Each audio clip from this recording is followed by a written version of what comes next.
और उसकी broad details क्या है, हमारे economic policy editor Shri Roy जुड़ चुके हैं।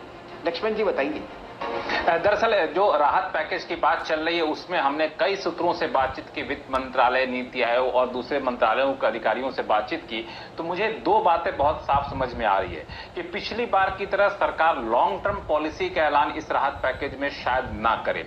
दूसरी बात कि इस बार जो राहत पैकेज का ऐलान होगा उसका फायदा तत्काल इंडस्ट्री को मिले, सरकार ये सुनिश्चित करेगी। अब आपका सवाल ये हुआ कि आखिर कौन सी इंडस्ट्री है जिसको राहत मिलने की संभावना है, तो उसमें सबसे ज्यादा संभावना यहां पे दिख रहा है होटल, हॉस्पिटैलिटी सेक्टर या फिर कहें टूरिज्म सेक्टर। तो होटल सेक्टर को लेकर के दरअसल नीति आयोग बहुत ज्यादा चिंतित है और नीति आयोग में कई दौर की बैठकें हुई संबंधित लोगों के साथ, और फिर ये हुआ है कि होटल सेक्टर को कम से कम यहां पर राहत देने की जरूरत है। राहत किस तरीके से दी जाए, क्रेडिट मुहैया कराने के तौर से दिया जाए, जो उनको लेबर है क्या उनको डायरेक्ट हम वेज सपोर्ट दे सकते हैं, इस पर दिया जाए। उनके कई एसोसिएशंस के साथ बातचीत भी हो चुकी है। तो नीति आयोग की बात अगर मानी गई तो होटल सेक्टर को आप बड़ा राहत आता हुआ दिख सकता है, हॉस्पिटैलिटी सेक्टर इसमें शामिल होगा, टूरिज्म सेक्टर को राहत आता हुआ दिख सकता है। एक और जो महत्वपूर्ण बात जो मैं समझ में आ रहा है, जो मैंने सूत्रों से बातचीत की, उसमें एक रियल एस्टेट और कंस्ट्रक्शन सेक्टर, वहां भी आपको राहत मिलने की काफी ज्यादा संभावना है। ये सेक्टर ऐसे हैं जहां पे एक सेक्टर को राहत दीजिए तो उससे जुड़े हुए कई सारे सेक्टर को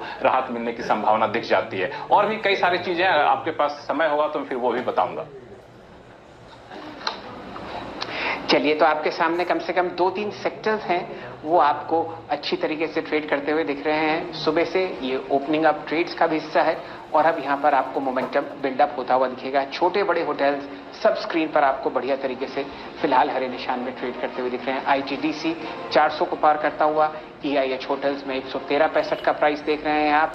बढ़िया मूवमेंट लेमन ट्री होटल्स में आता हुआ दिख रहा है। ये सारे स्टॉक्स पिछले 5-7 दिनों से हम लोग बहुत अच्छी तरीके से डिस्कस कर रहे हैं लॉन्ग साइड पर। लक्ष्मण जी, ये बात तो हुई इकोनॉमी की तरफ पे, बताइए सरकार और कौन कौन से ठोस कदम उठा रही है जिससे आम आदमी को फर्क पड़ता हुआ दिखे उसकी जिंदगी में? आपने बिल्कुल सही सवाल उठाया, क्योंकि सरकार को इस बार पता है कि कोरोना का लहर शहरों से ज्यादा ग्रामीण इलाकों में इफेक्ट किया है, तो वहां पे और छोटे कारोबारियों को वहां पे सरकार बड़े पैमाने पर राहत देती हुई दिखेगी।